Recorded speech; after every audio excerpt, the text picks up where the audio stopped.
Hey everybody, my name is Matthew Murrah, and today I'm going to show you how to reload the .308 Winchester ammunition. To do this, I'm going to use a Lee turret press using the Pro Auto Disc Lee powder dispenser, and we're also going to use the Lee reloading dies for the .308 Winchester ammunition.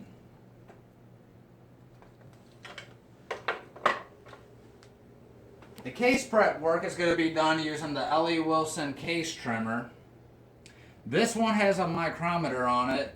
That way you can adjust for the overall length of whichever brass you're trying to trim for. Helps keep all the brass that you're trimming uniform. It's a really nice case trimmer. But today we are going to reload the .308 Winchester using Lake City M80 ball ammunition brass. I shot this brass a while ago. This brass does have a military crimp around the primer, so you're going to have to remove that as well. But overall, this M80 ball brass is really good brass.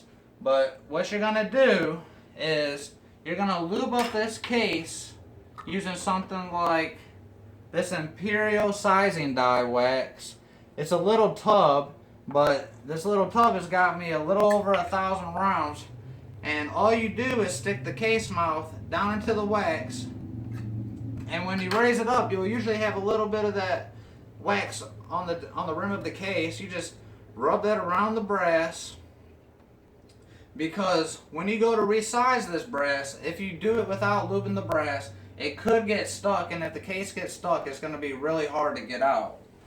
But you just stick the brass on the case holder. These case holders will come with Lee reloading dies when you buy them. But you just stick it on there.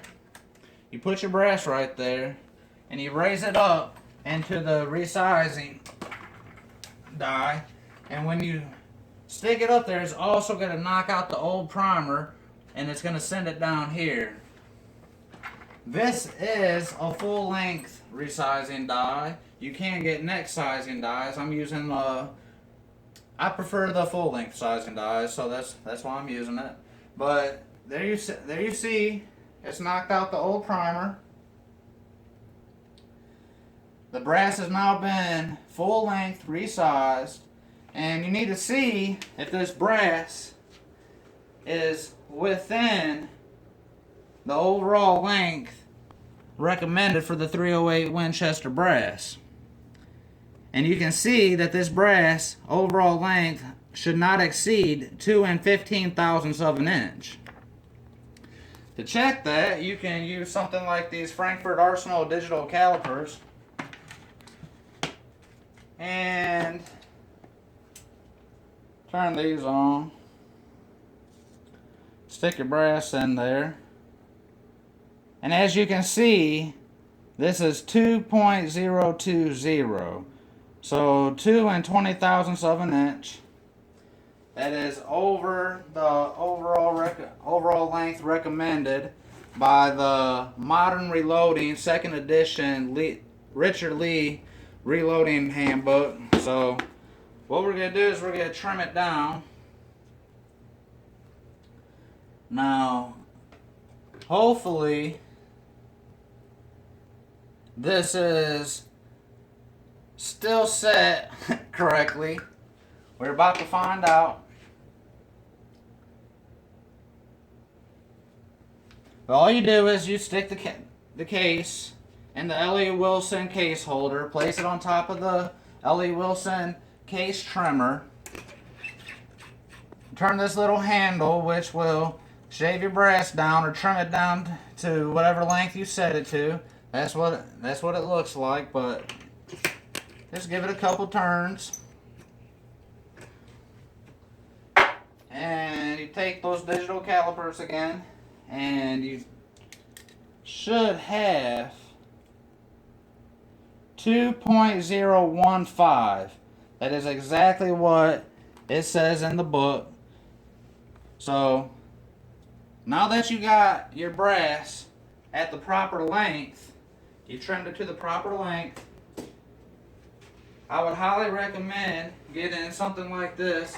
It's a tumbler. You stick some meat in there, and you can use some polish that you could get from Lowe's. They do make polish for reloading brass, you know, but this seems to work just as good. You turn on the tumbler.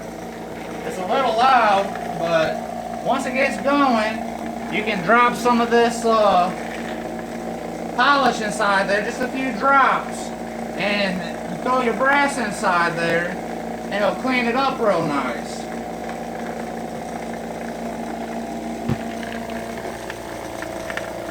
But before you do that,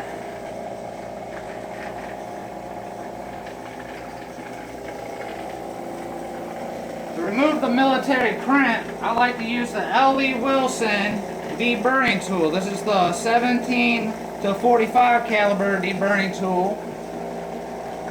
And I stick it in there in the primer pocket, give it a couple good turns, and you'll remove that military crimp.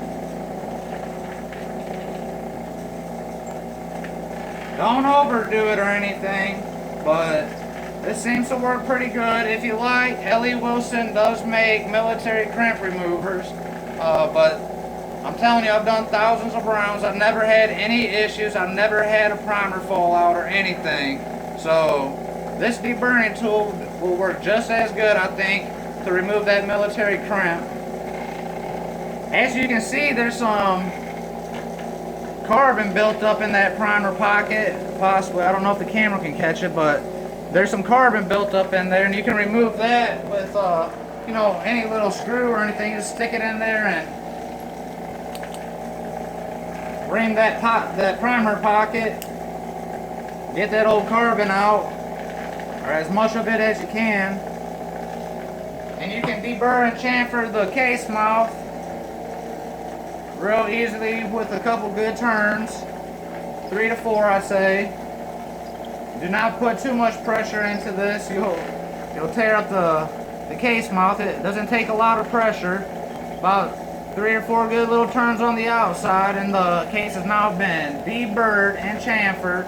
The military crimp has been removed. You have now got that carbon that's built up in that primer pocket. You've got that all out. Now all you got to do is take the case and throw it in your tumbler. I recommend leaving it for about 15 to 25 minutes. The more cases you put in the tumbler, the longer it will take for the brass to get clean.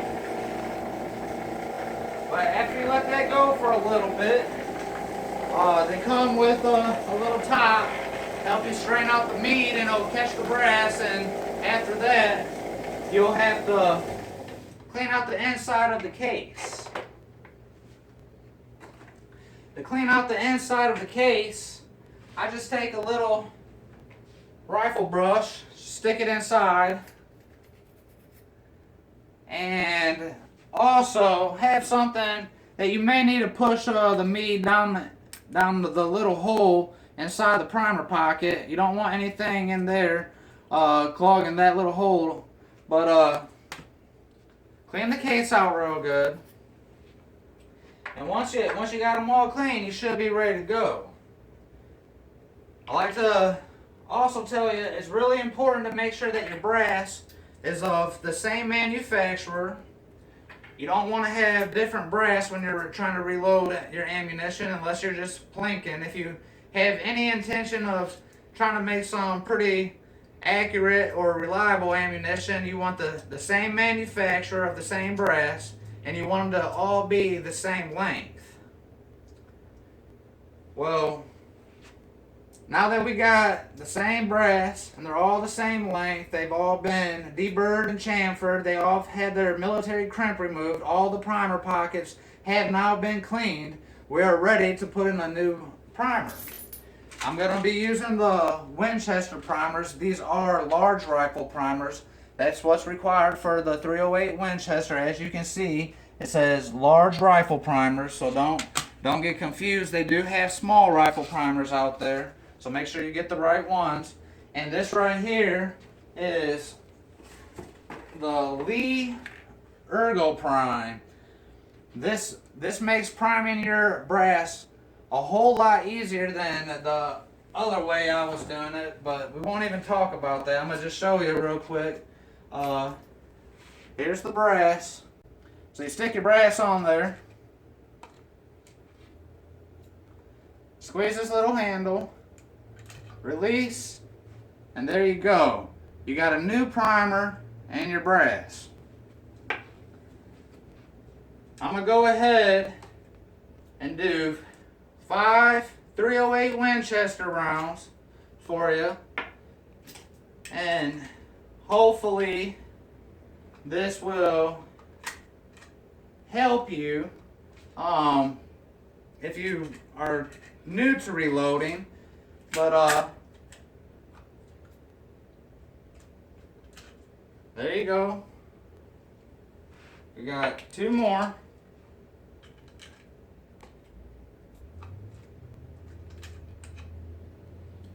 You want to make sure that primer is flush in the primer pocket. If it is sticking out any, you want to make sure you get that pressed down in there. So make sure the primer is flush inside the primer pocket. Now we have Lake City M80 brass that has now been full length resized. The old primer's been knocked out. The military crimp has been removed, the primer pocket's been cleaned of carbon, and the case mouth has been deburred and chamfered. So this brass is now ready to be charged with powder. The powder we're going to be using is BLC2 by Hodgen. This is pretty good powder. Other people like other stuff, but this seems to work pretty good for me. And what we're using is this Lee Auto Disc powder measurer, but you stick the case right there. You're gonna want to make sure you're on the right one, and you raise it up. You're gonna see these little discs slide over, and you don't want too much tension. Lower it down, and you'll be able to see the powder inside the case.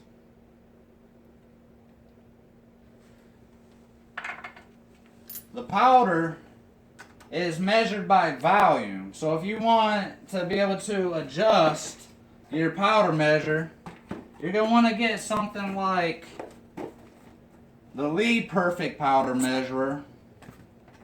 It allows you to adjust the amount of powder that you add to the case. So this is a little nice thing to have, but this seems to work pretty good. We're not reloading for any bolt action or anything. We're reloading for my TRW M14, so we don't need to get too precise, I think. But put the case in, raise it up, drop it down, give it a little peek, make sure there's powder in there. They look about equal to me. If you want, you can get yourself a little digital scale, and you can, measure out your powder, make sure you're getting the right amount of grains that you want. But for the sake of time, we're just gonna use this lead powder measure right here, put the powder in by the volume, and go from there. But there's the 4th case. We got 1 more to go.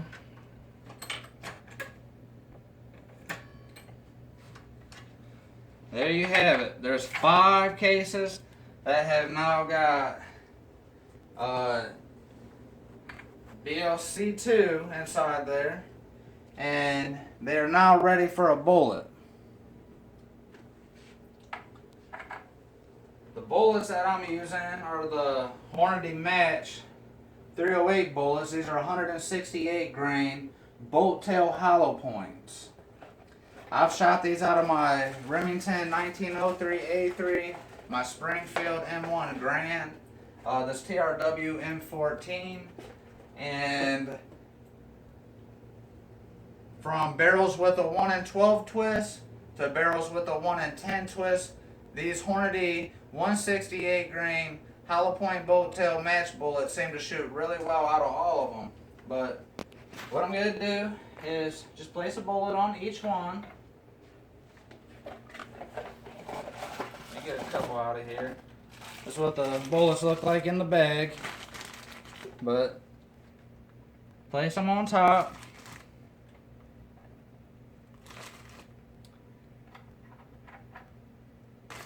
And you need to make sure that your lead turret press is set to your bullet seating die.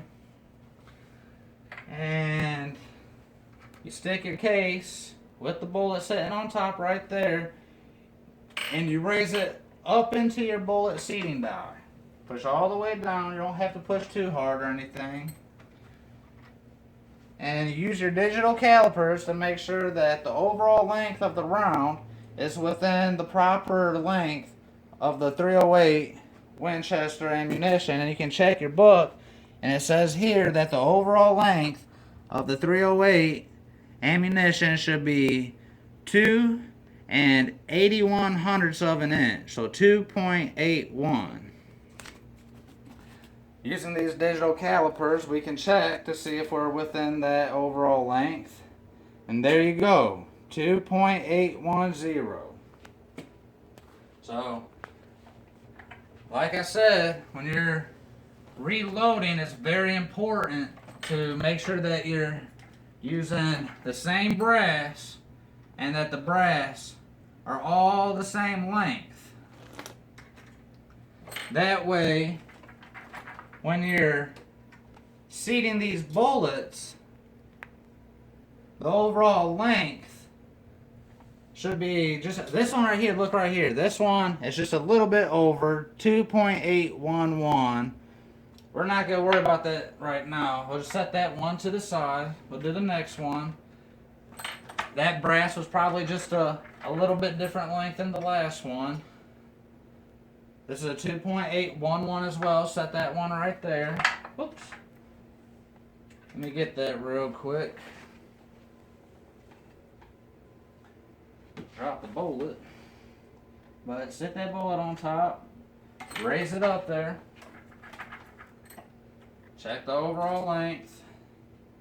That's a 2.813. Set that right there.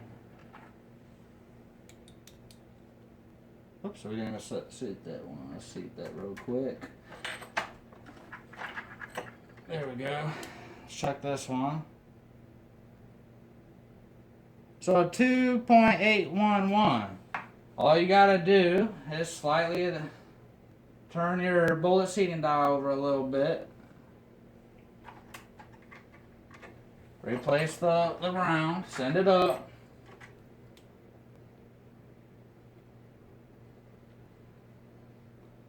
And that one pushed it in a little bit too far, I think. But let's try to make all our ammunition uniform. 2.81. Make sure the calipers are zeroed. Send the round up. Bring it back down. Check this one. 2.81.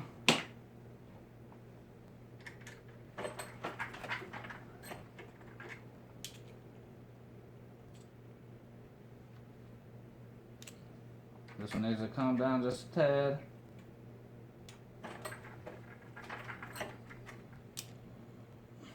.81.